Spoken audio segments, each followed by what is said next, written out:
Hello, everybody, and welcome to Paranormal Nation Radio. Not so normal. How's Denise and Ron doing this evening? We are Doing good. excellent. And hello, There's Nigel. And Yep. thank you for sharing. We appreciate it as always. Yes, he's always in here. Yep. So I see you got your shirts on. Yes, we do. Yep. So I don't know if you guys remember last week we had on Chris Garcia, and he sent us these lovely shirts, Readings by Chris. We both have one, and we love them. He also sent us some business cards and pens and fire starter kits. And Hey, Tom. so, hey, Tom. Hey, Julie. I think Julie is Dragon Ranger. Oh, really? But I'm not Okay, sure. If I'm right, tell me I'm right. If I'm wrong, please tell me I'm wrong. Yeah, tell us who you are. So there you go, Chris. There's Chris. There's Hey, yeah, Ron. Chris. Mom. Hey, Mom. So, Chris, they got your shirts on. oh, turn around. Gary, Can't see the Mom, back. on there. Oh, you can't see. Can't see the back right now. Right. So, but there you go, Chris. So, and Chris, this is an amazing thing because 99% of the time I only wear purple shirts. So you got lucky. The real name. No. Oh, Dragon Ranger. Okay. I have no idea who Dragon Ranger is. Well, welcome, Dragon Ranger, to the Yeah. Paranormal Nation Radio, Not So Normal. And I just have another listener that sometimes comes in as Dragon something, and I can never remember it. I forgot who that was.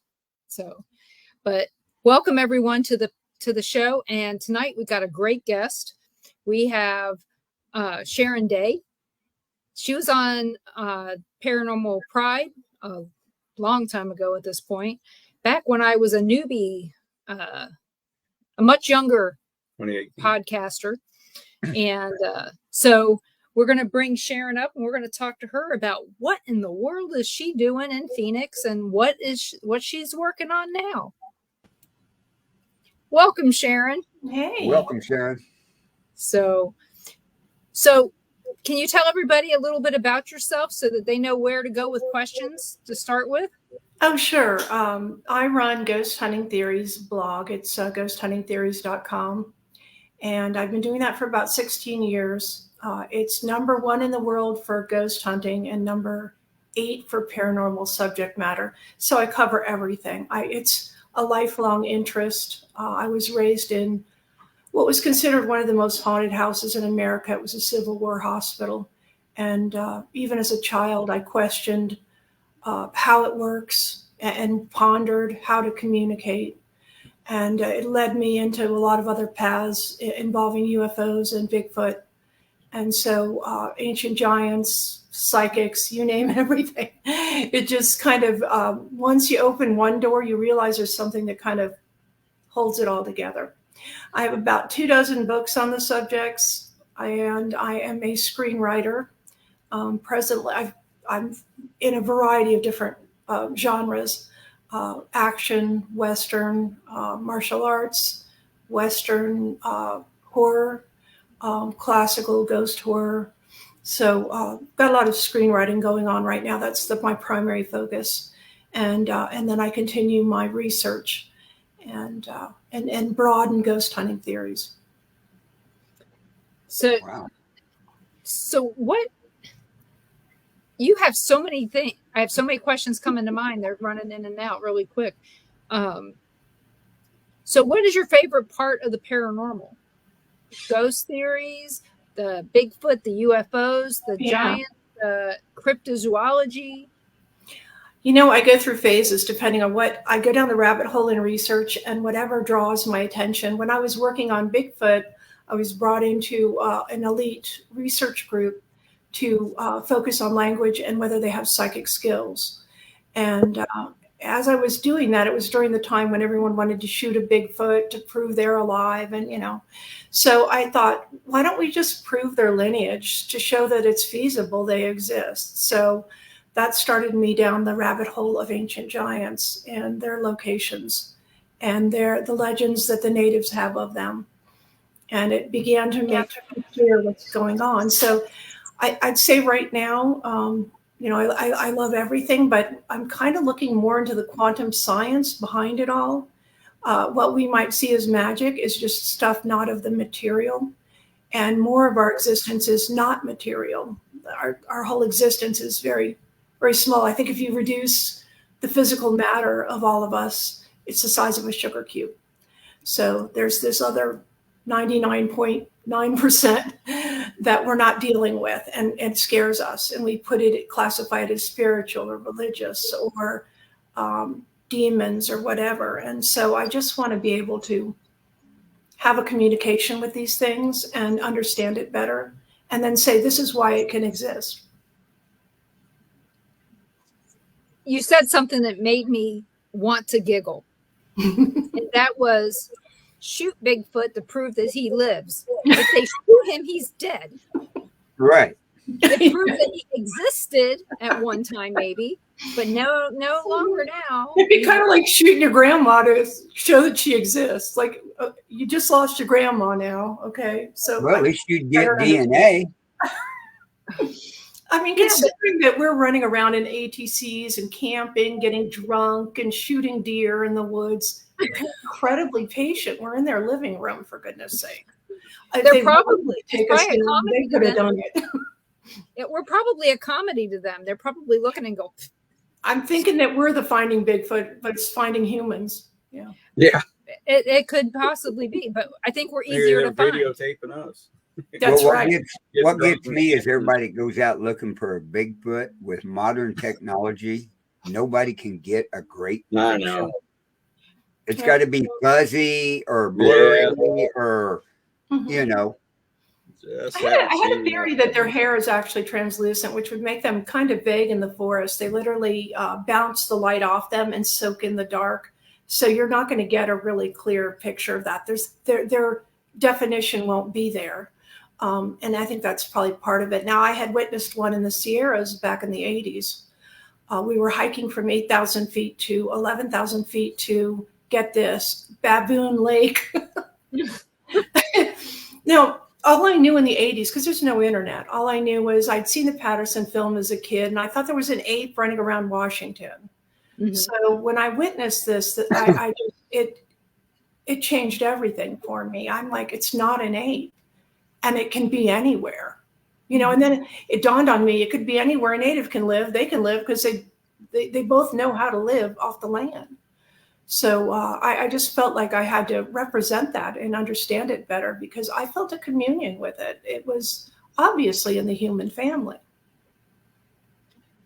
Yeah, I saw that same thing. I was 7 years old. They showed it on the nightly news. Mm-hmm. I was in Patterson, New Jersey, and I was way ahead of everybody. I swear I was, because I looked at my parents and I said, he's an alien. From outer space, and because I was 7, mm-hmm. But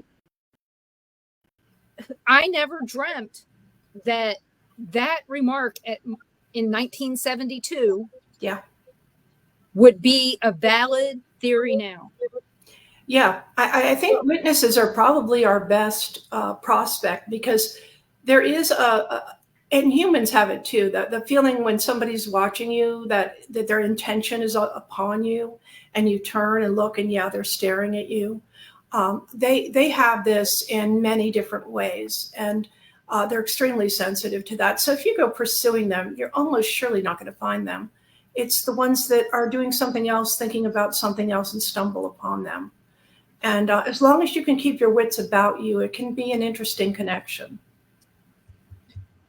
When hunting for Bigfoot, what do you think is the best route to take to maybe witness some kind of evidence that a Bigfoot exists? Oh, yeah. I have one way that's a sure way that you can actually get video evidence. And I have another way that you can just get physical evidence. The physical evidence is generally, you go and you find a ravine that has a creek at the bottom. You go up to the top of the ravine, and you'll find where they pace back and forth to watch the water below. And those paths are pretty well defined back and forth. And sometimes you'll even find where they've taken rocks and banged them together and they cracked open because they're sending a signal. They're letting others know.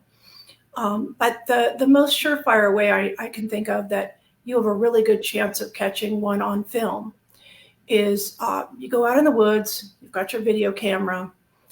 When you start to feel that you're being watched or you feel like you're not alone, stop. Take the camera, lift it up slowly, take and videotape ahead of you.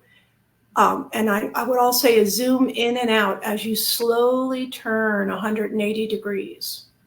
And then do the same, wait a moment, and then come back doing the same thing, zooming in and out, in and out, in and out. And what happens is you catch them, they always stop. They become a tree, basically. You're not going to see them. They could be really close and you're still not going to define them yet. But the minute you start to move away and you come back, that video, when you get home, you're not going to see it right then. But when you look at that video later, you're going to see where they step behind a tree or they hit the ground and now they're not in the picture anymore. So that's the best way I can think of that you can get some evidence and verification for your own good, because they are way ahead of us at knowing that we've entered the woods. I mean, enter the woods sometime and listen to the blackbirds. They usually caw 3 times. As you approach the forest, they start going mad. They're a doorbell for Bigfoot. That's just one of many ways that they know you're there. That's interesting. We saw a YouTube video. Okay. And back to what I said last night, I don't watch a lot of YouTube videos. I kind of hear them while I'm working. And so one of the guys said that the best way to find Bigfoot is to go camping. It was a show. Show on Alien Nation. Okay.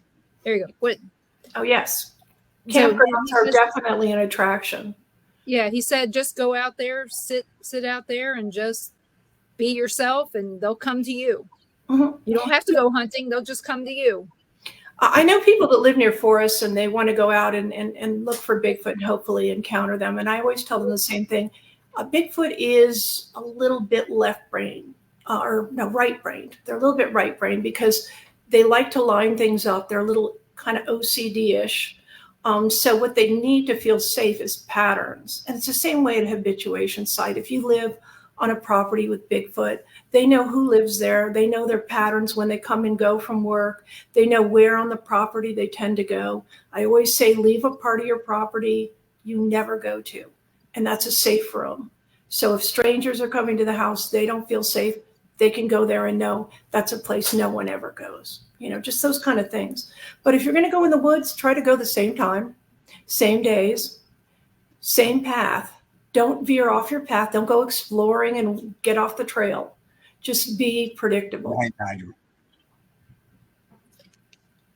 So how do you feel about gifting with Bigfoot? Do you think that that's a thing, or is it just something somebody made up to make it sound good?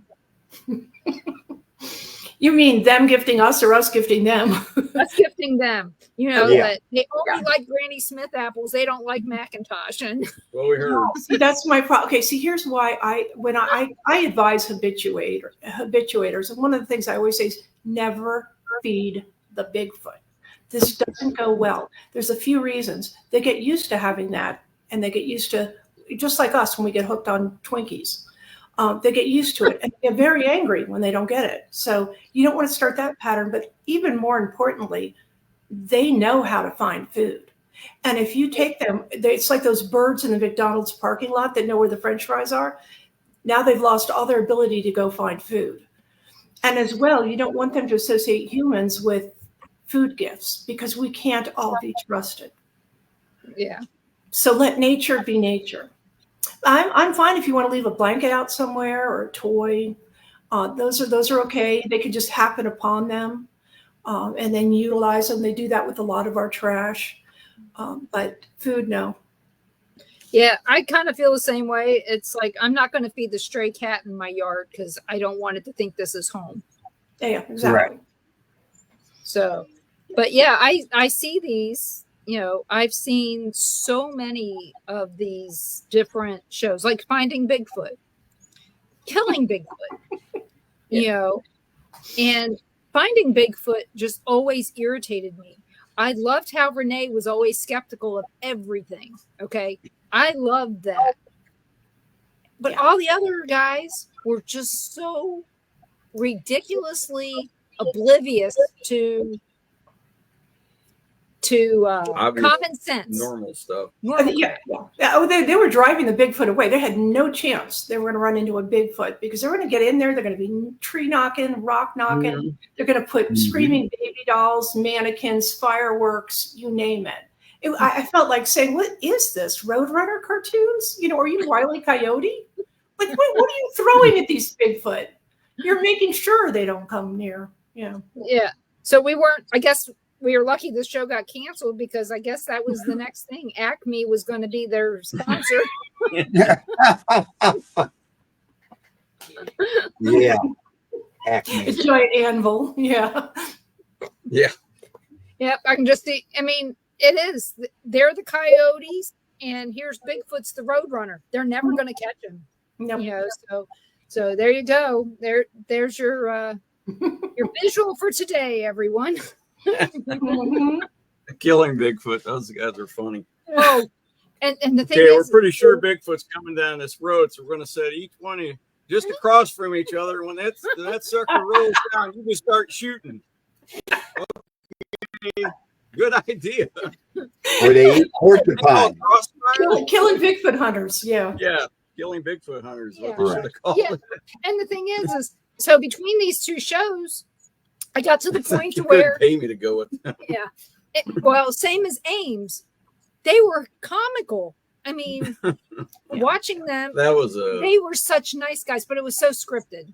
that Okay. was Yeah. a big We know Bigfoot it. soap opera. Yeah, it was. It The was. road team and blah blah blah. And I mean, we would just laugh, but we were waiting for the next season every time because we were like, "What in the hell are they going to do next? That's ridiculously Oh, stupid." that's like Zach Oh, yeah. Baggins. Yeah. We're not going to go into that. It's the portal to hell. I'm possessed. Yeah. It's always a portal to hell, and that's because he keeps the demons in his side pocket. He just We got a lot of pockets. He now. just whips it out and goes, "You got a demon here, so sell me the place and I'll take I it love down." that, Carl. He just whips it out. Mhm. He just whips it out. It does. That's a begging. Yeah. So the thing was with these shows, it got me to the point where I would ask, Bigfoot investigators, when I go in the woods, should I be afraid or should I be excited that I'm going to maybe meet something? Is this thing going to rip me apart or is it going to cuddle me? Or next thing, is it going to get me pregnant? We know that that's not possible. Okay. Different species cannot get different species pregnant, but this lady says she did, but that's a whole different story. Oh, I have a From two theory on different that. states. Okay. Yeah. My theory is if they actually could mate with us, it would have to be a female Bigfoot with a human male. And the reason is, in a lot of ways, they're very similar to Neanderthal. And the only way that they could procreate children that could make children is to have a female Neanderthal and a male human. And I think that would be the only combination. And I have heard a lot of people say that for some reason the females are very interested in our males. And I think we've got it kind of backwards. Yeah, because I think the other way around would be painful. To us, it would make sense. Yeah, this guy's strong. He could dominate you. But I think they know in their dwindling numbers that if they need to keep the lineage going, they're gonna have to use whatever source they can, and they would choose a male and one of their females and one of our males. Some sore ears. You can't tell that Yeah, story. that ain't right. Who knows? Maybe it's in the Diddy party notes somewhere. I don't know. Oh no! Hey, Susan and Mike, George. So my sister just got in here. My mom told us a joke a long time ago, Oh, and we're not going to say it on here because it's totally and utterly inappropriate. But what you just Big said clump of made Play-Doh. Carl and Ron think about that. Yes, it did. Well, Yeah. Yeah. It did. If you need 1,000, if you need 1,000 bottles of oil, I guess, yeah, that might. But yeah, I just It's a what hairy she said business. earlier could be in P. Diddy's files. Who knows? I about fell out of this chair. You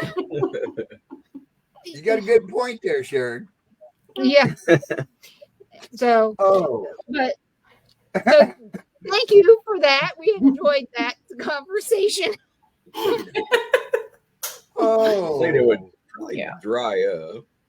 So Fairly when you've gone out doing Bigfoot hunts or anything in that, investigating, have you ever found any viable footprints to where you could make a cast? I have found the footprints in sand, and it's not very easy to cast in sand. It was actually, believe it or not, we have Bigfoot here out just on the edge of Phoenix. There's a river and Salt River, and they've been seen there. And in fact, I went there to investigate because people were having like small boulders thrown at them while they were fishing at night, and then found bedding, all kinds of large bedding areas within the bamboo and the prints, and then found about a 30-foot long hut made of bamboo. It was like what a butterfly comes out of, like a big cocoon. Mm-hmm. And so yeah, there's been a lot of evidence around there. It seems impossible. How can they handle the weather? But they can be anywhere a Native American can be. And some of the old timers here remember seeing them on the west side near the Gila River. And it seems absolutely feasible, especially here, because from the Salt River onward, you go all the way to Four Peaks, and it's hundreds and hundreds of miles of nothing. Most of Arizona we're not allowed to build on, so it's just big empty expanses, all trees and javelina, which are wild pigs, deer, tons of fish, lots of streams. And as you get to the higher elevations, that's where you really run into what they call the Mogollon monster, because they didn't have a name for it back then, so they just called them that. But it's like up at 9,000 feet. There's huge lakes. It's an abundance of beauty up there. And then in the winter, because of the snow, they close those passes down. And so they have the place to themselves all winter. So the first day they open up in early spring, that's a good time to go there because they're used to being able to just do what they want. And now all of a sudden you can surprise.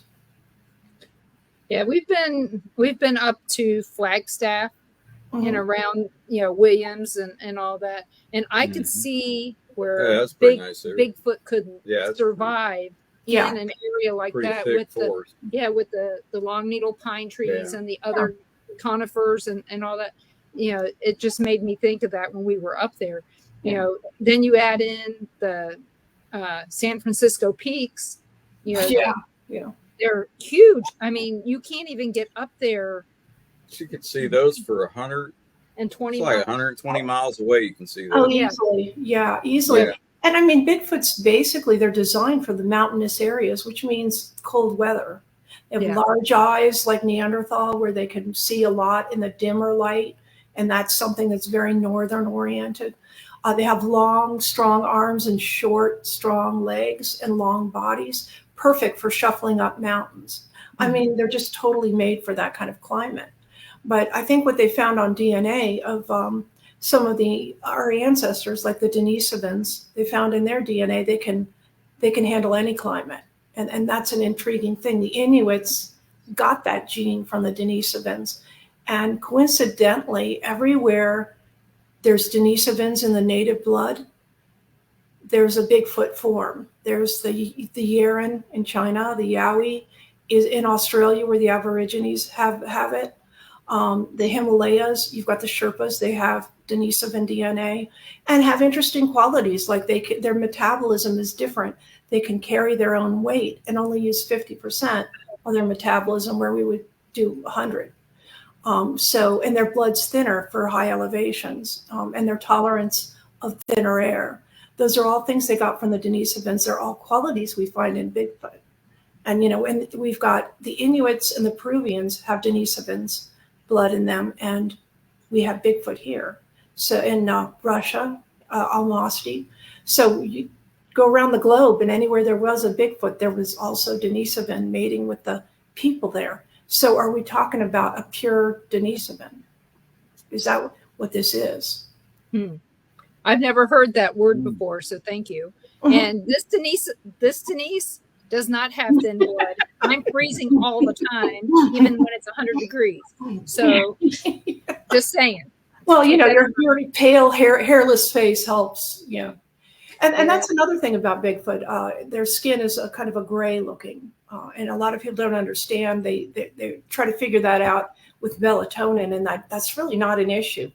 If you're adapted to be able to handle cold climates and not get frostbite, you're going to need oily skin, and you're going to need a kind of a skin that doesn't have surface capillaries that can freeze. So if you're not getting blood to the surface of your skin, it's nothing more than just a wonderful keratinized shell. So they can handle anything. And so the people like, I don't know, Biscardi, that think they migrate, that's BS. I mean, if they want to go to another place, they could, but they're not snowbirds. They're made for any climate. They can take the heat of East Texas, and they can take Alaska. Doesn't matter, because they're not feeling it like we feel it. You just said something else that made me think. You said gray skin, large eyes. That's making me think of aliens. Yeah. Well, you'd think so, but they found with Neanderthal, they had very large eyes, and that was basically because they were mountain adapted and northern. Now, if you look at Bigfoot, they've got much more height, but the body proportions are the same as a Neanderthal. So both of them were somehow adapted to mountainous regions. And that's why I always say, if you see a Bigfoot print and you take that size and you compare it to a human, it's not equivalent at all. Neanderthal had huge feet, and they were only 5'3" tall. So you have to, I use that scale to equivalate about how high a Bigfoot would be, how tall they would be based on their foot size. So the foot's a little large for their frame. So think about Shaquille O'Neal versus Denise. Denise is 5'3". Shaquille O'Neal is what, 6'8"? 7'2". There you go. Yeah, there's a whole other person on top of me.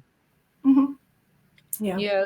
So they're intriguing, and I do like what you're saying about the alien element. Now, I'm not certain yet. I haven't made any decision about the alien factor, but the special abilities, and that's alien to us, but they're not. I don't see them as other planetary. I just see them as having chameleon-like skills and other things that we haven't figured out yet. They seem to understand the kinds of things that resonate with the megalithic people. They know how to move big stones, right? So Bigfoot, there would be no trouble for them using the right frequencies in order to make themselves cloaked or to move to a different location. Yeah. So I'm willing to accept their special abilities, but I'm not sure like the alien grays are just like walking them around Earth for a potty break while they fly to another planet. I don't know. Well, that's what this is. We're theorizing. So, so we've already talked about the big eyes and the gray skin. That gives them that night vision too. They're able to pull more light from what's there. Yeah. So that means that they have large pupils, like cats, to gather that light, just like most animals. Yeah. So or cats and stuff. What about their nostrils? Are their nostrils really big so that they can breathe in the air, or are they small so that they don't need as much air? Well, my guess would be that the design of their nose is a lot like the Neanderthal, and that's probably an adaptation from being at a high elevation where the air is thinner. It just might be more beneficial to have different sinuses and different, nostrils. And what about ears? They have ears. Yeah, I mean, I've never really looked to see what I thought they looked like because they were covered with. We haven't seen them. Patty, you can see them on Patty, I think. Yeah. Okay. But the thing to think about too is we have another factor on Bigfoot that we're not really thinking about, and we might be missing it for Neanderthals and Denisovans and other primitive man that had hair on their body. You take a human and you put them out in the woods for 20 years and they actually will grow thick hair on their bodies. But what I'm pondering is whether or not their hair has sensory cells. And once you put sensory cells in hair, it amplifies your senses. We found out that human nostril hairs and our ear hairs actually have sensory cells. So now if you were to have your body blanketed in cells that can pick up more than what we normally pick up, they could pick up vibrations, they could pick up frequencies, they could barometric pressure. I mean, they could just have this suit that tells them everything they need to know. It's an extra sense. Yeah, because I know sometimes, I mean, we as humans feel static. Mm-hmm. Oh, yeah. You know, your hair stands on end when you get, yeah. Right. Or like we got these little bugs here in Florida.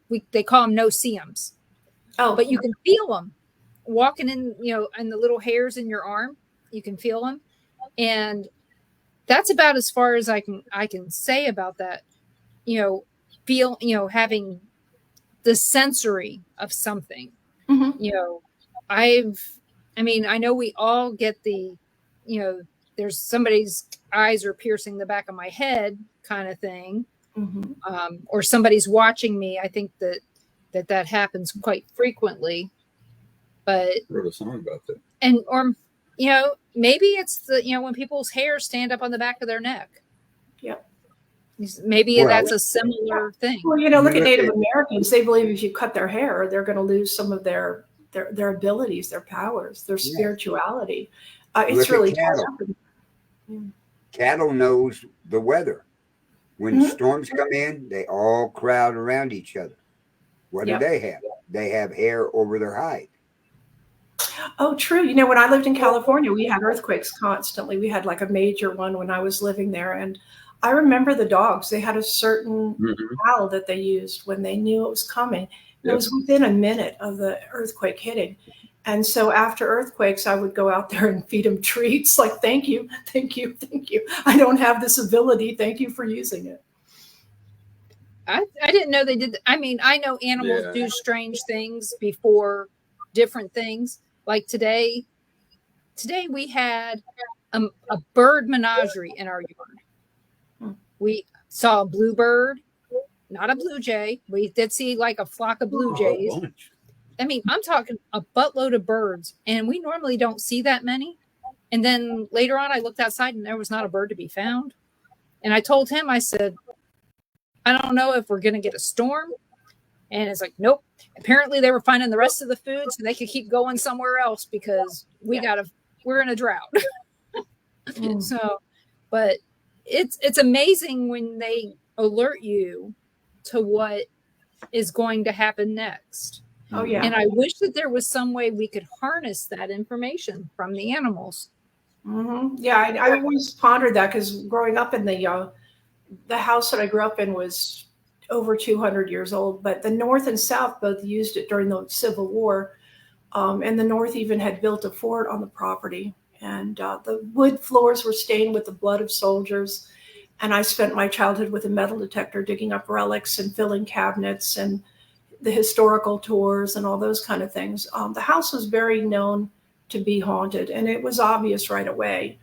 Now, I grew up in it since I was a baby, but my siblings were much older. So when they moved in, they were like, oh, ghosts. Well, I didn't know what a ghost was. I just knew that's part of the natural world. You know, now and then you see something, you hear something, something moves, and that's how it works. And I felt comforted by that. I didn't feel scared of it or anything. But we did have a family dog that when we moved in, it had a fight with something that wasn't there. It was pulling and tugging and using all its strength on something that was simply not in the room. And the dog left and went outside, and ever since then lived in the barn. Would not go near the house. So this house that you lived in from the Civil War, was it also used during the Revolutionary War? As far as I know, we did dig up things from the Revolutionary War. It wasn't listed as that. It was built in like 1750, and it was used originally as a fort to protect from Indians. And so the upper windows were slanted inward, tilted inward, so that like arrows couldn't come in. And so it had quite a bit of history. When we were digging up relics, I mean, we were going through from Native American stuff to Revolutionary to Civil War to, the Depression era. We just had a lot of stuff that was there. And that started my interest in archaeology and also as a psychic. I didn't know I was psychic because as a kid, I thought psychics were people that tell you the future or read teacups or whatever. But I'm a psychometrist and a very powerful psychometrist. And growing up, I would dig up relics. I would bring them into Mom, and I'd be like, Mom, this is so-and-so, and he did this, and he's married to so-and-so. And like I had all this information. I'd hand it to her, and she'd look at it and go, oh, that's a nice buckle. Can you clean it up? And I'd think, aren't you feeling it? Like, aren't you getting? I didn't know people didn't get more than weight, texture, temperature when they hold something. I got visions and knowledge and emotions. And so it was, no one told me this thing existed. So I literally grew up learning to adapt to it. Like go to the grocery store, grab a piece of like a canned food. I used to just keep going through them until one felt right. I learned how to just kind of turn it off, not focus myself down that path until I need to open it up. Because being a psychometrist it's tough. I could watch the news. They could show me a sketch of a murderer, and now I know everything about him. It has weird implications. So I stepped back from it for a long time. I was in a 31-year relationship with my husband that didn't believe in anything at all, nothing. And don't talk about that stuff and don't pursue it. So I had kept it, just quiet until I divorced in 2010 and started using the skills again. And I was like, nothing had changed. I thought, oh, it's like I need to practice again. But no, it's just as good as it ever was. Yeah. I see where you would have to turn that off staying in hotel rooms. That would suck. Oh, yeah. Just hugging someone, shaking hands. And I didn't know, but I can do it from visuals, photographs. Like I said, sketches of murderers. And I never thought I could do something where I'm not touching something, but I know about it. So can you give a short description of what psychometry is for people who don't know? Okay. Psychometry is the ability to touch an object and then kind of read information from others who had handled that object. And it's an interesting trait. I can give people some advice on how to utilize that. Usually the hand that you use to read an object is the hand you do not write with. So if you're right-handed, it'll be your left hand that you'll want to, if you want to see if someone's genuine, put your left hand on them. If you want to read an object, use your left hand. If you want to heal somebody or comfort somebody or even subdue somebody, use the right hand if you're right-handed, because that is energy out.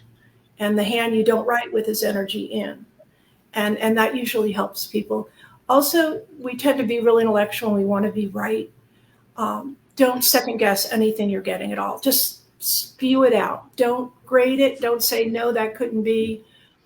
Don't intellectualize it. Don't try to make it perfect. Just whatever it is, just let it out. And so the house that you grew up in, Mm-hmm.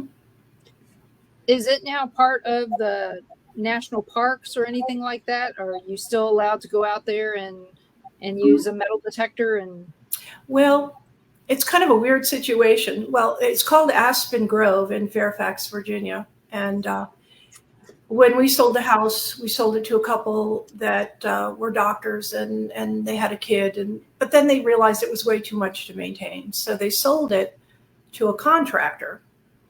The contractor wanted, this is on the outskirts, like 10 miles from DC. He wanted to tear everything down and put up condos.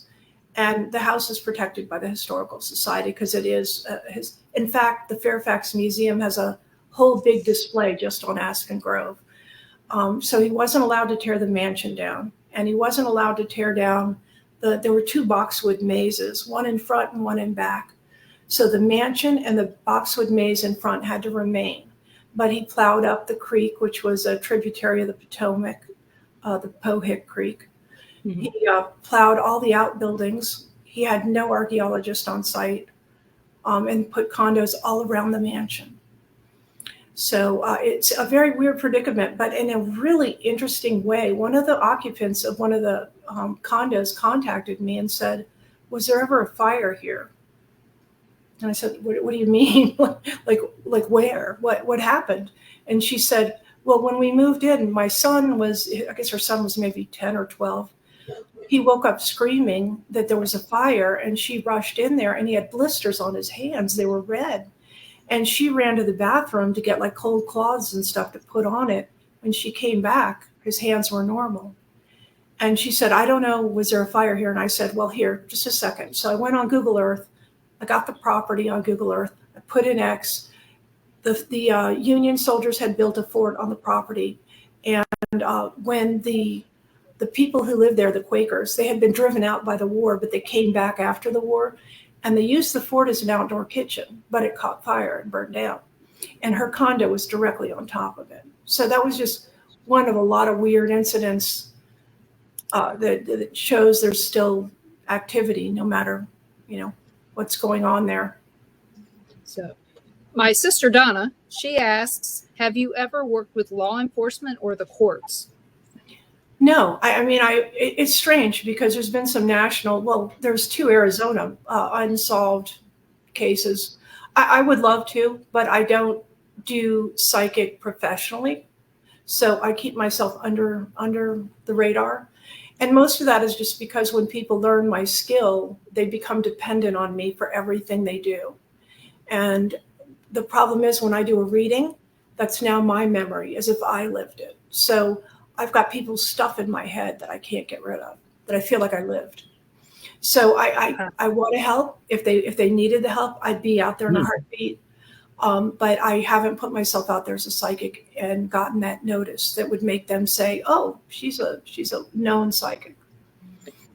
I can see where you're at. Luckily for me, if I get a message for somebody, it comes in, I give it to them, it goes out, and I never have to think about it again. Yeah, the hardest thing I have, and it's part of the psychometry, it took me my lifetime to figure out how to turn off messages. But once I have opened that portal, and I don't do it unless someone offers, "Please read me."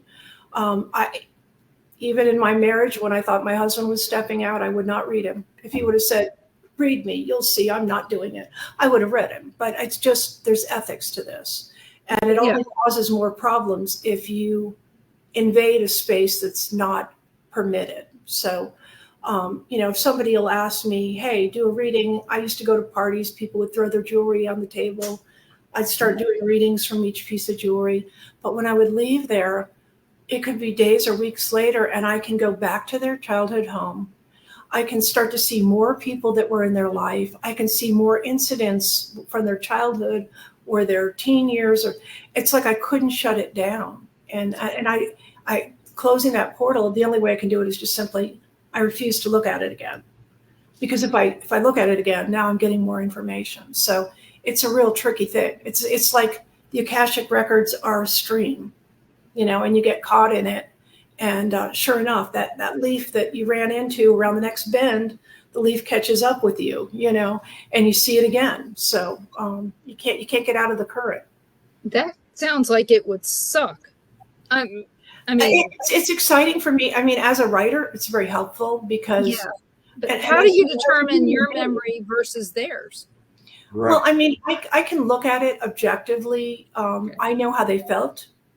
But I also know that it's not me that was having that thing. And this is something you see with a lot of psychics that do criminal stuff. It's poor form to take on their emotion.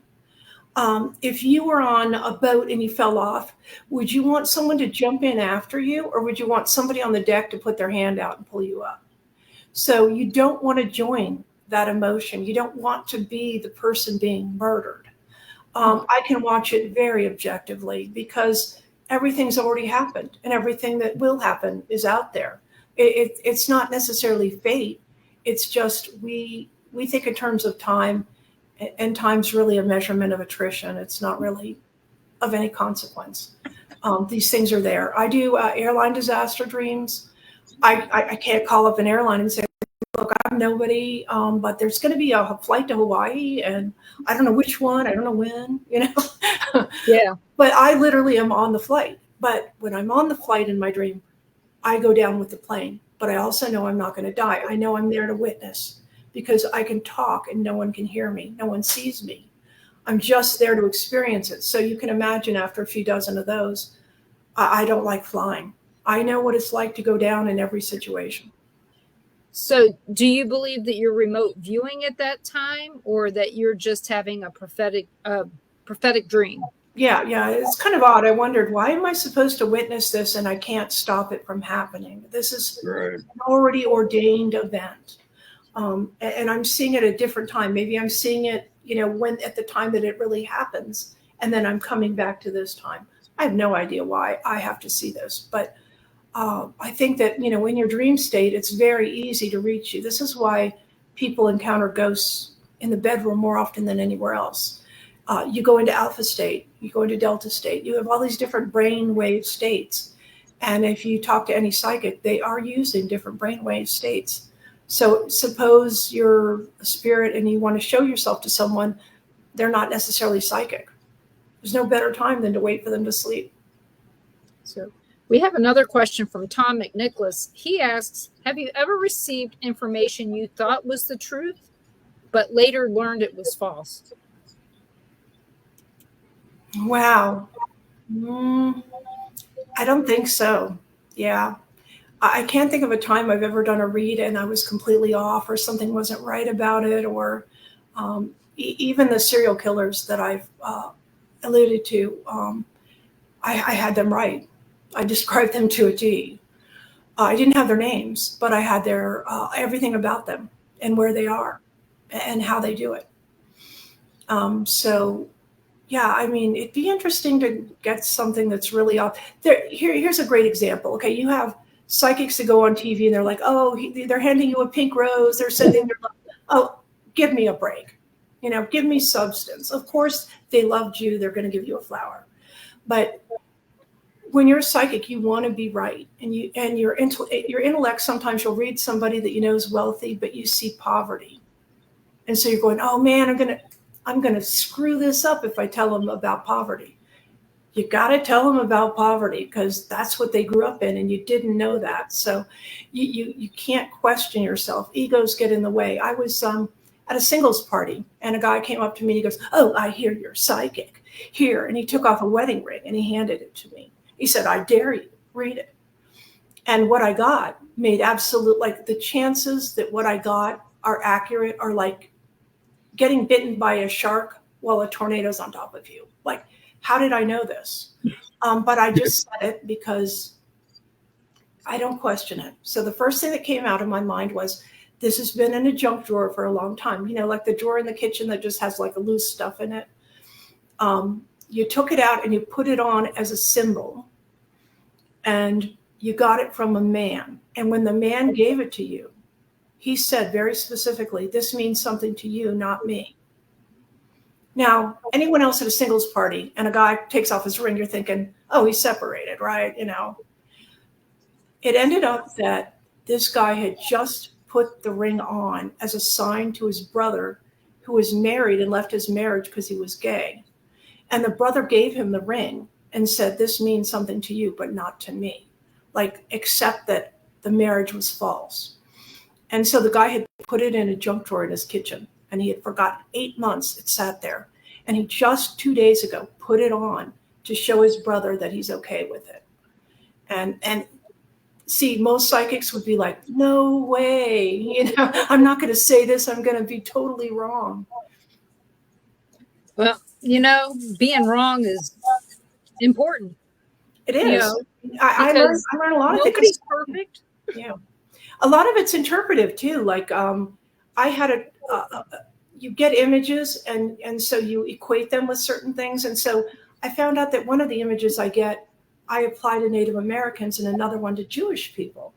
And so I would do a reading and I would assume Jewish and that was Native American. So I had to eventually learn the subtle things about that cue so that I could differentiate better, because interpretation's everything. Oh yeah. Barbara DeSantis, she asks, Have any of your ever dreams been confirmed? Yeah, actually, I started seeing a therapist in the late 90s, mid to late 90s. And part of it was just these dreams. And so she started writing down my dreams. I'd be like, okay, there's an airline disaster, hijack somewhere in Africa. We land in the water just offshore. And I'm okay. I'm watching the whole thing from the passenger side. It was a hijacking, and I can tell you where the hijackers were. I can tell you what the people like next to me looked like. And I just remember going toward the water, but I knew I was going to be okay. And so she took all these notes, and then she came back about 2 days later with a newspaper clipping, put it on the opposite page, and she had highlighted everything I had right. It was an Ethiopian plane crash. And so she kept doing that. Eventually, she asked me to do a study at University of New Mexico for psychics. I wanted to do it, but my very controlling husband said, I understand. And Chris Garcia asked if you've ever worked with law enforcement, and we just answered that question just a few minutes ago, and the answer was no. I'd love to. I mean, if they wanted to approach me, it's just that they're probably not going to find me because I'm not out there doing readings for cash or getting notoriety for being psychic. It's just, to me, it's like I'm a 3-point shooter in basketball. It's just a talent, you know. Yeah. Were you born with this, or just? Yeah, actually, when I was born, and I got my birth records because I had ended up having cancer at 17, and it's one my mom and sister had, and it came from a drug mom took when she was pregnant to keep her from losing children, basically. Yeah. I remember that. It was back before they had Rogam. She was a negative. So, So anyways, I got my medical records, and it confirmed what my mom had told me, that I was born dead. I had no signs of life for 4 to 5 minutes. It took a lot of work, and finally, I guess I decided to stay. And then I guess a week or two later, I died again. But she was able to sort of startle me, get the color flowing again. So I always kid that, I just really wasn't sure I wanted to do this trip. But I think it's kept me tied to the other side. And I think part of what I look at a broader picture. I was the youngest by far on both sides of the family. I was a late in life, not expected child after my mom had cancer. And so I had a genius IQ and psychic skills. 17 years later, I had the same cancer. They told me I could never have children. I had my son. He has a higher IQ than me and very high skills. So there's something important about us having to be here. And I think I still have one foot on the other side all the time. I do medium work too. I can read the dead. So we have another question. This one's interesting. George asks, have you ever read animals or pets? Yes. In fact, my grand puppies love me.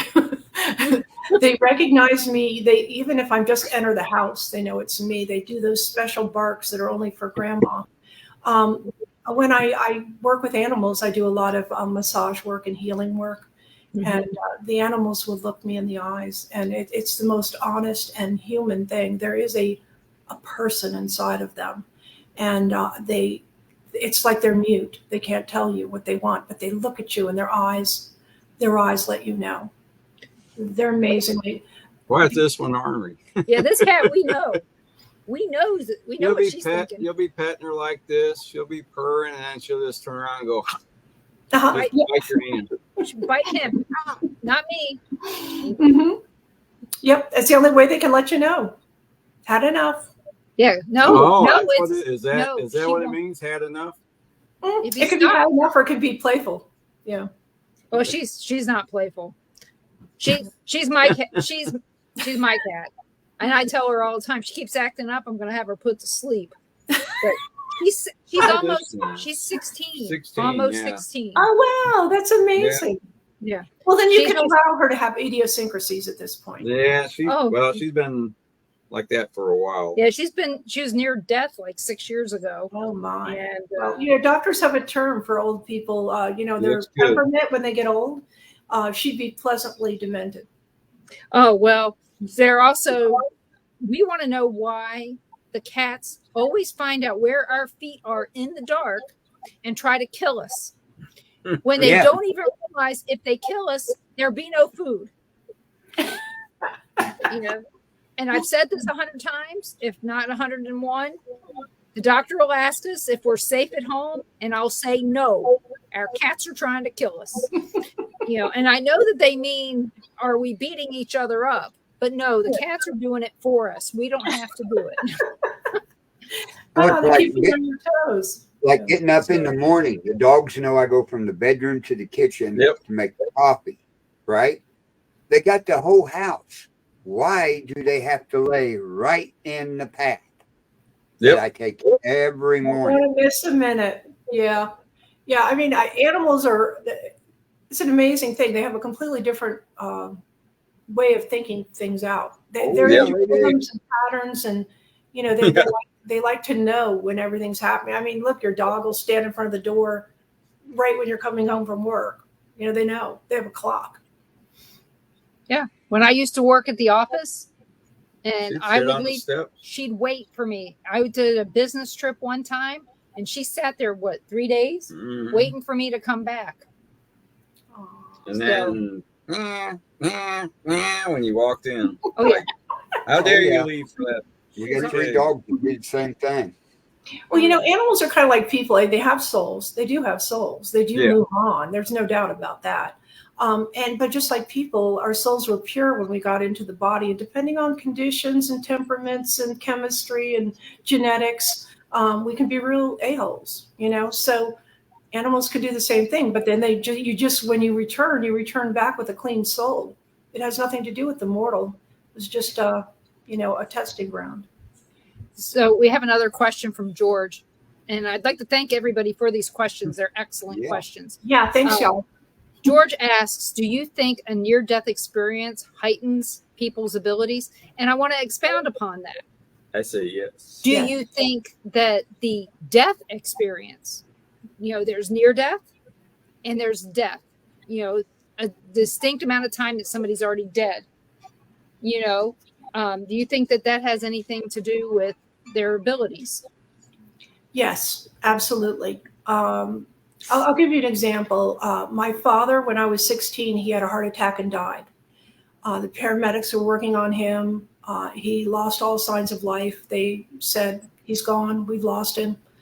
And while we're crying and trying to get through this, they used the paddles on him. And they kept using the paddles, and they kept trying to resuscitate him. And after 4, 5, 6 minutes, Dad came back, wheeling him out. And I look at him, and his face, Dad was 59 at the time. His face looked like a kid, and joy and all the tension, all the stress, everything was gone. He was just pure, happy bliss. And he said, I was with Mama and Papa and Tante Valberg in a fjord. Now, my dad grew up in Norway, and he was naming his aunt and his parents. And he said, there are flowers there that don't exist here. There are colors there that don't exist here. And the paramedics started wheeling him out, and he had them stop, and he gestured, and he kept gesturing to me to lean over. And I leaned over, and he said, that was the real world. This one's fake. And it just, everything in me, I was like, okay, he's just delusional, right? Well, he was in the hospital about 3 days, and we would visit him every day. And but one day he seemed like he was doing much better. Vital signs were better. We came home, we're like, yay, we had supper, we went to bed, and I'm sound asleep, and I wake up to somebody tugging my big toe. And I look up and I see my dad's silhouette. Now, my dad had a pot belly, bald head, couldn't miss him. It was Dad. And I'm thinking, oh, he's home from the hospital. Phone rings, and I reach over for the phone, and I pick it up, and I turn back, and my dad's gone. And the phone is the hospital saying, he's passed. Please come here. Your mom needs you. What's so weird about that is Dad traveled all his life. He was a world leader in alcohol recovery programs. He put them in all the countries, all the governments.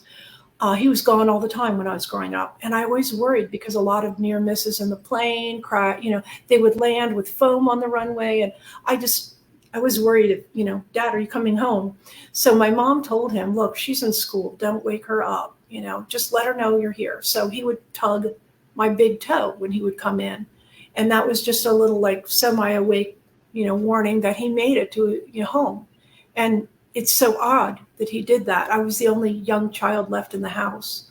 And he gave me that sign that he had made it home. People that go to the other side, there you link into something that you always knew. And it's really just our consciousness. It's always there. It was there before we were born. It's there after we're gone. We get back into that flow, and now you can identify it. You can tap into it more readily. It's fresh. It's like children are partly in the other side, and we lose that as we age. Well, people that have near death and come back, they're tapped. It's fresh. So we do have another question here from Barbara. She asks, do you believe we will be reunited with our pets that passed away? Oh, absolutely. And it might be a little overwhelming. It'll be every pet you've ever had. Yeah. Every family member, even ones you didn't know. I mean, it's a joyous occasion. My sister, Kathy, was the last sibling to pass. Everyone passed eventually over time, early. And so when my sister was dying of cancer, I worked with her a lot to explain, when you're born as a mortal, you have to go through that birth canal alone. You're born alone. But there is a light. There are people there happy to greet you and start your life here. And I said, you're going to have to go through this birthing without me. I'll be down the canal after you, don't worry. But you will be greeted by light. You will be greeted by family, and all of our families on the other side. So what a party. But it's important to understand that perspective, that it seems so agonizing that the mortal body dies, but it's exquisite when it moves on. So, and Crystal asks, even spiders? Yes, okay, actually, here's the perspective. People that have near-death experiences, a lot of people say, yeah, right, sure. You ran into buildings and flowers and trees and all the things we have here. That doesn't make sense. That's your human perspective projected on heaven. It's really the other way around. Mm-hmm. Earth is a physical, like clay model of what heaven is. So this is, when souls come here in bodies, this is familiar. And when we go on, it's not only familiar, but all of it's alive. That's kind of what John said. John J. Davis, we had him on a couple weeks ago. Exactly. And he said something very similar, because he had a death experience. He was dead for 7 minutes, and he talked about Do you know of him? What was on the other side of the tunnel. Everybody talks about the tunnel. He never saw the tunnel. He never saw the bright light. He was on the other side of the bright light. Oh, wow. And so it was very encouraging, as far as that goes. So I've got, you have any questions? Because I've got a million. I was going to give you another perspective of heaven. I mean, like you and I, we could take a picture of ourselves. Now we have a two-dimensional image of ourselves. It doesn't have depth. It doesn't have biology. It doesn't have intelligence. Just a moment in time, only the front picture of our face, right? It's a facsimile of us, but in a two-dimensional way. So if you look at us, we're a three-dimensional version of what we are as we move on. So we're a biologic form, kind of like a moving picture in a way. Mm-hmm. And so when we think that the soul is attached to the body, the soul is really part of the great broth that makes up the universe.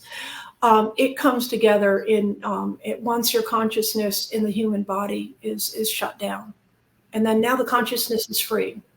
And so imagine from a 2 dimensions to 3 dimensions, what a difference that is. You've got just this photographic image, no life, nothing. And then 3 dimensions, it's just 1 dimension more. And you got all this stuff we have. Imagine when you go to the next one, that's where the knowledge is not tied to here, there, time, space, distance, separation. It's a whole different perspective. But I think it behooves us all to think that we are 3-dimensional version of what we are in our higher state. So be respectful of representing that, because it has this mortal shot here. Be good to the higher self. Represent it right. So what are your thoughts on past lives? Yeah, I've actually had my own experience with remembering a past life.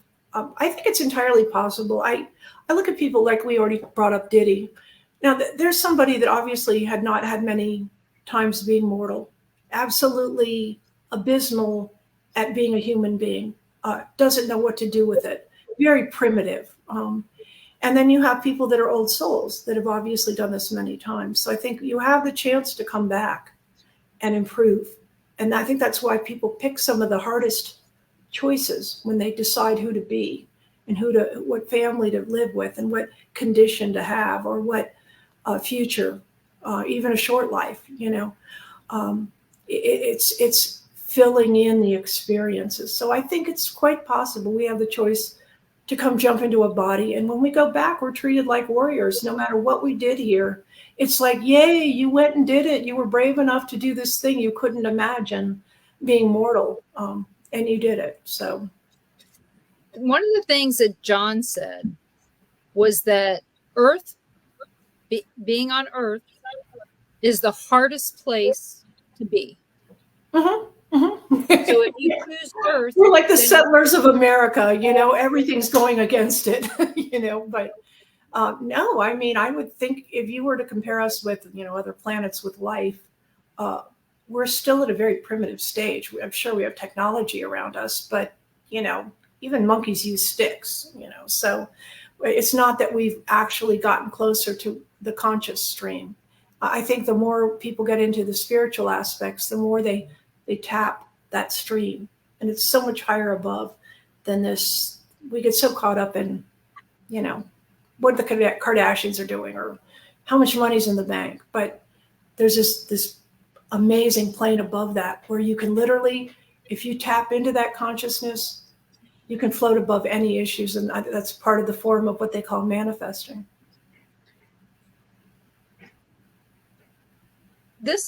I'm going to have to say, this has been an amazing show. Oh, I have to say that. And I have really enjoyed this. And we're not coming to an end, but I know we will be.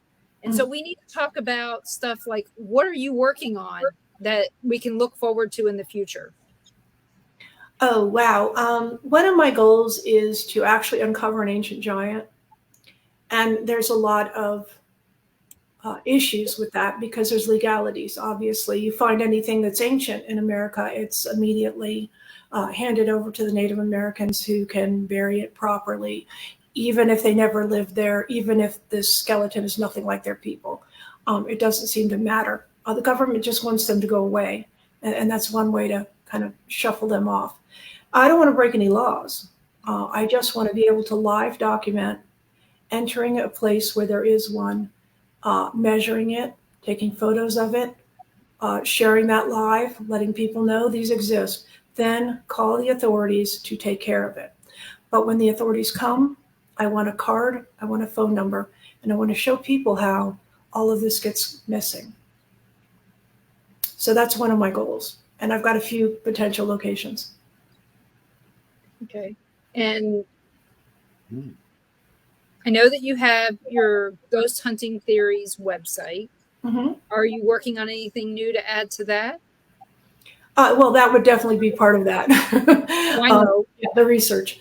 Actually, because I'm a screenwriter and I'm going to be actively involved in production and even acting, I'm going to be traveling the country. And in 2025 is going to be a time in which I can go on a lot of adventures that I've always wanted to.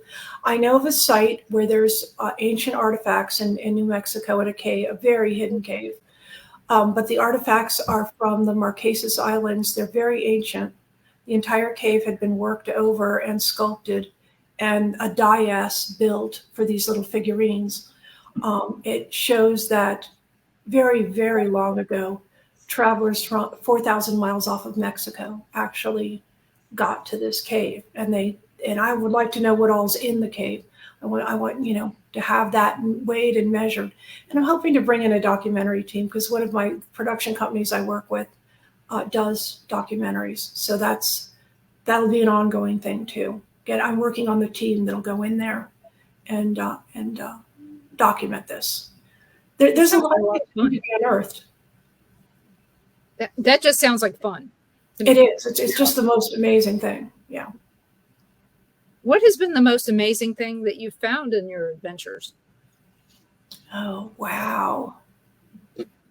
Well, I worked with a habituation site in which I got access to the things that were going on there, some psychic things, subtle things. The homeowner the Bigfoot would leave like little rocks on their porch. And one day the homeowner came out to get a rock, and she thought to herself, I wish she'd bring me a big rock. And the next day there was a big rock there. So there's some interesting psychic things going on. There's some language things. There was supposedly a hybrid that could write, kind of crudely, but could write. Was raised by a Black woman who basically christened them. That they thought they were a Christian. Very interesting aspects. There's such vague lines between everything. I've worked on a lot of crazy cases. Right now, I've got some DNA submitted from a Bigfoot cast mold.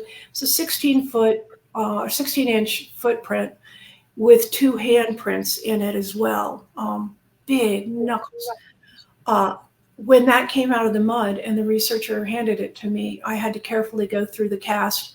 There were auburn hairs in it. There was mud, so I'm collecting all that. And that was all part of the data. Also, I had submitted the hand of unknown origin. So there's some weird things. I'm waiting for results on a lot of different arenas. And I have some experiments in ghosts that I want to try out.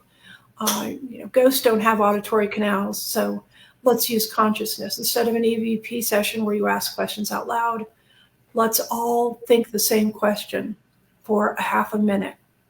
Give it a 20-second break. Think the next question. All of us concentrate on the next question.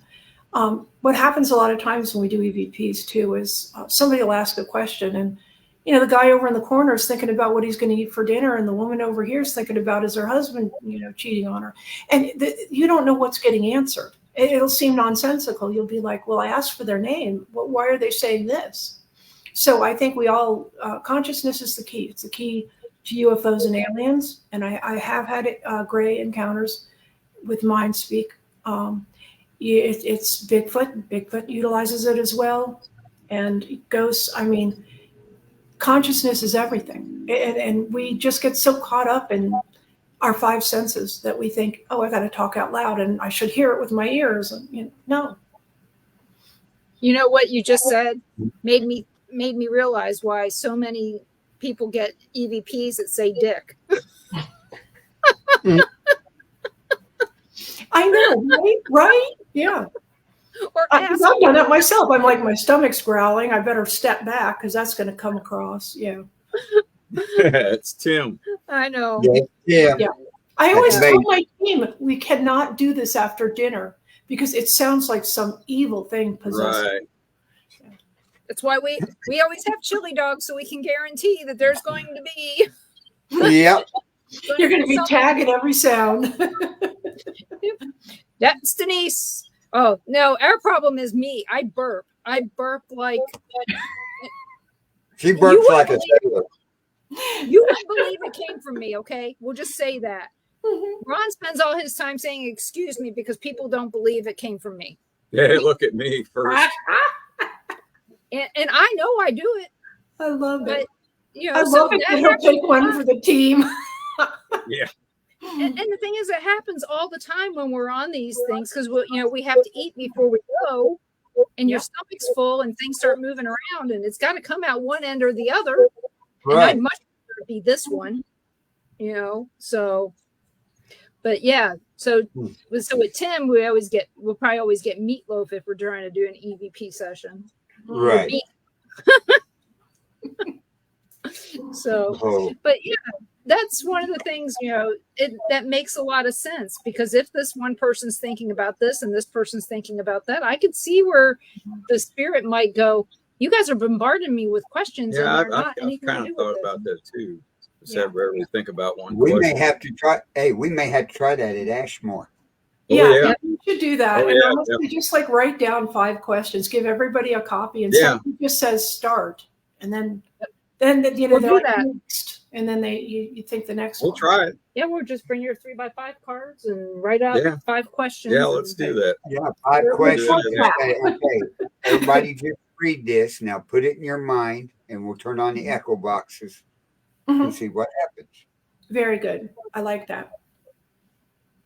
So I just said that to Mike, Carl. Mike. We're all so great minds think alike. Susan and Mike. I thought about that before. Gary, I don't know why we never actually put it to the test. But. Ron and I and a couple other people are all going to Ashmore together next weekend. Next week. Ooh. So 26. So that will give us an opportunity to try this out. Go for it. Yep. And we'll let you know what we think. Yeah. Okay. This may become a new thing. Who knows? It could be. We'll have to call it the logical sense. We'll call it the Sharon method. There you go. I'll take that. So yeah, might as well. You gotta take credit for something. Yeah. So, well, everybody's doing the Estes method. We might as well try this and make it a method. Sure. Well, most people can't say Estes method. Estes. It's like Estes Park, people. It's I'm pretty sure they said it was created at Estes Park at the hotel. Oh, not some guy named Estes. Right. I'm like, right. I don't know. So it would be called testes and then testicles and then test. Yeah. Testicles. Oh, they're just asking for those nicknames. Yeah. Oh yeah, they're just asking for it. So, is there anything that you're working on that we're going to be able to see anytime soon? One of the films that I'm a writer and actress in will be released at the end of June at all the theaters. So, but I'll be keeping the public aware of it. I have to be under NDA, so I can't talk now. Right. But right. then a Western that I wrote is going to be filmed in the springtime. That's likely a theatrical release also. And right now I'm just finishing and editing a seaside ghost story, a horror. And it's the ghost story I've always wanted to see. Like, I think everyone would love this ghost story. So it has a wide audience, but I'm so in it. And with it being Halloween time, it's like, darken the room, light a candle, write spooky music. So I'm in my heaven because I'm going to apply things to ghosts that people haven't seen in films, and it's going to really make them go, whoa. So your Western, is that going to be filmed in New Mexico, where a lot of the Westerns are filmed? We're going to do it here in Arizona because our production company is here in Arizona. And well, that makes it less expensive anyway. Yeah, absolutely. Although we don't have quite the tax credit that New Mexico has, but we have Saguaros, and it's critical because it's supposed to take place in Arizona. So okay, well that's good. Why not be geographically correct? That's right. Yeah, any Arizona would be like, "Where's the Saguaros? Where's the Saguaros?" So yeah. So we are at the last 10 minutes of the show. Does anybody in the audience have any questions that they would like to ask? Well, do you two have any questions you want to ask, or did I get them all? You covered quite a bit. Yeah, I heard. It's been a real interesting show. I know you'll have to have me back for the alien encounters. That's a whole nother subject. Yeah. Oh yeah. I would say I figure alien encounters is a whole show just in itself. It is. It's important. Right. There's some interesting messages in that. So do you believe there are that? Well, basically, you're saying to us is that we're not the only life out there. No, we definitely aren't. I think that our perspective, because we see things as I'm here and you're there and that planet's out there, that we're thinking planetary. And I'll say that these alien encounters, I don't believe they're from another planet. They're a parallel world, different dimension. But no, they didn't travel here from far, far away. Yeah. Do you think, now this is going to be another good theory. Do you think that how aggressive our technology got so fast that we went from we're in the next level of technology now, what is it, the third industrial revolution? We know that the second one took a long time to get to. And then here's the third one. Do you believe that we have another industrial revolution coming soon? Yeah, I do. And I think a part of me believes that it'll be a tragic reason, in a way, that there'll be some catastrophe that's going to force us to have to back off and go back. Kind of like Planet of the Apes. You're running around this planet. They're running into things from the earlier civilization. We're running around here seeing megalithic things. I'm not saying it's end of the world. It certainly isn't. But if we're going to advance, and I'd like to think that all of this acknowledgement of UAPs and aliens would help us to realize that they need to jumpstart us into this collective consciousness more, and less of the crude way that we're living now, and the way that we're a danger to each other. It's going to take something humbling for us to remember on 9/11 when you saw New Yorkers standing there handing sandwiches to the fireworkers, and like everyone. Yeah. It made us human again, and that's kind of why we're seeing more aliens right now. And that's part of what I'll discuss when we talk about alien encounters. But they're trying very hard to nudge us to get to the next level, and it's not technological. Well, thank you for that. We do have one question. Mike asks, is there any particular question you would like us to ask at Ashmore?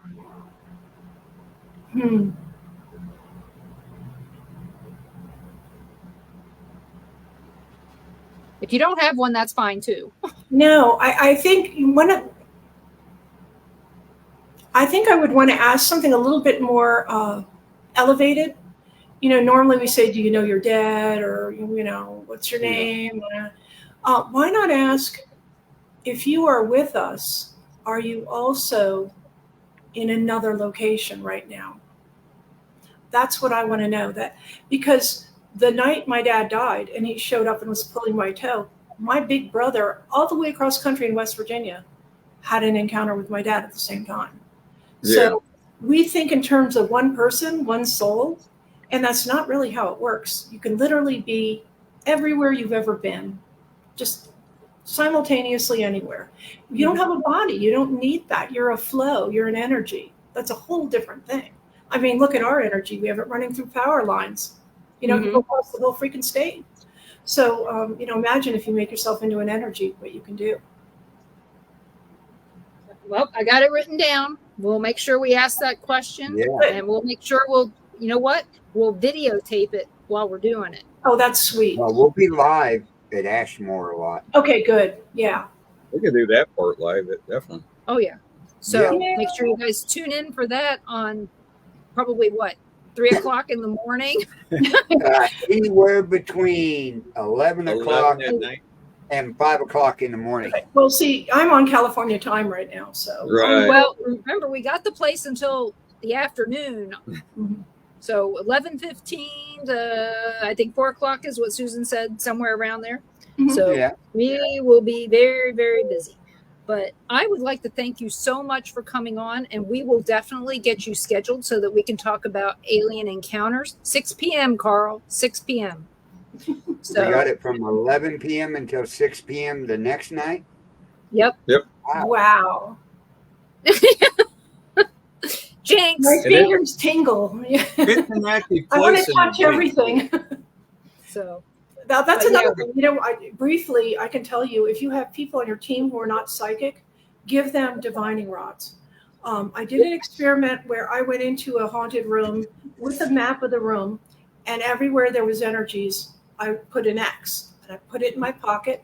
I went outside in the hall. I got the other people on the team to go in one at a time with divining rods, and everywhere they crossed, put the X on their map. Now, they aren't psychic at all, or at least they're not tapped into it. But Right. we found they were absolutely identical. So now you have a tool that non-psychic people can use. And if you have a chance, check the solar flares and geomagnetic storms. If there's a geomagnetic storm, your pineal gland is activated.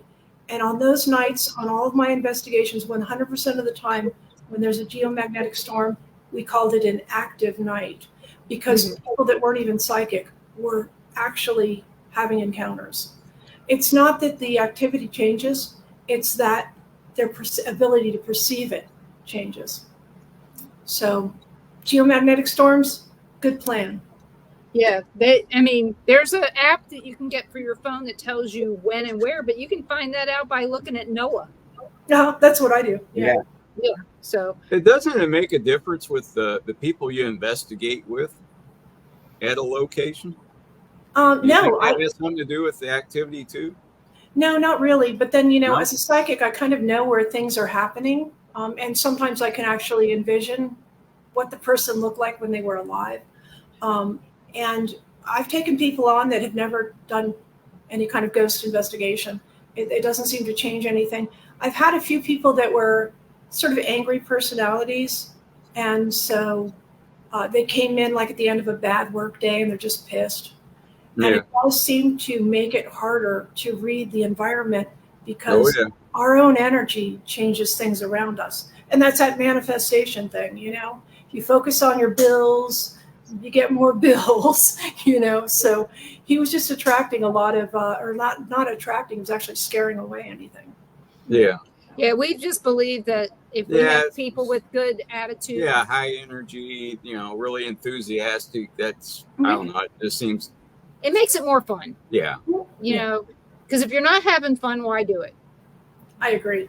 Reviewing tape can get a little tedious, but, that's part of what you have to do. Well, thank God I don't do that shit. I don't record crap. I just go and have fun, and everybody else is telling me what I said. And it works out.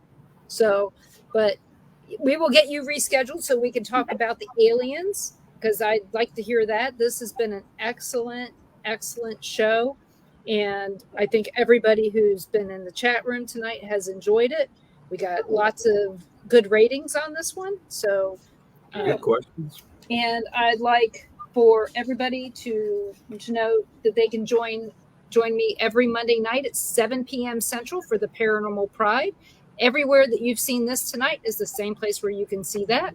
And my guest on Monday at 7 p.m. is Katrina Cooper. She's a psychic medium, longtime friend. She says we're forever friends. So keep that in mind. If you see any tags that say forever friends, it's probably her. And join us here next Tuesday night at 5 p.m. Central for author and tour guide Michelle Hamilton. She's just released a new book, and she's up there in Virginia. And she is just such a nice lady. I love having her on. And we're booking up. So if you guys have any ideas for guests, please let me know, because right now we're booked pretty good. So join us right here on the Bill of Rights Network. And where else, Carl? You can find us on the Temple of Phoenix Rising Entertainment's Facebook page. And always find us on Things Network, where I'm part of the chapter of Things of Missouri. Denise and Ron are Things of Florida. So we're always happy to be on their Facebook. And you can also find us on Rumble. Look up Born TV on Rumble. You'll find all the shows on the Bill of Rights Network there. So, yeah, this has been an exciting, interesting show tonight. Sharon, we thank you very much for joining us. And like Denise said, we will get you back on. Yeah, we got to get you back. Y'all are so knowledgeable. It was really fun. Yeah. Right. Well, thank you for answering all of our questions. We appreciate that. Hey, Judy. Right. So everybody have a great night, and we'll see you here next week on Paranormal Nation Radio, Not So Normal. Have a good evening. Good night, everyone, and thank you.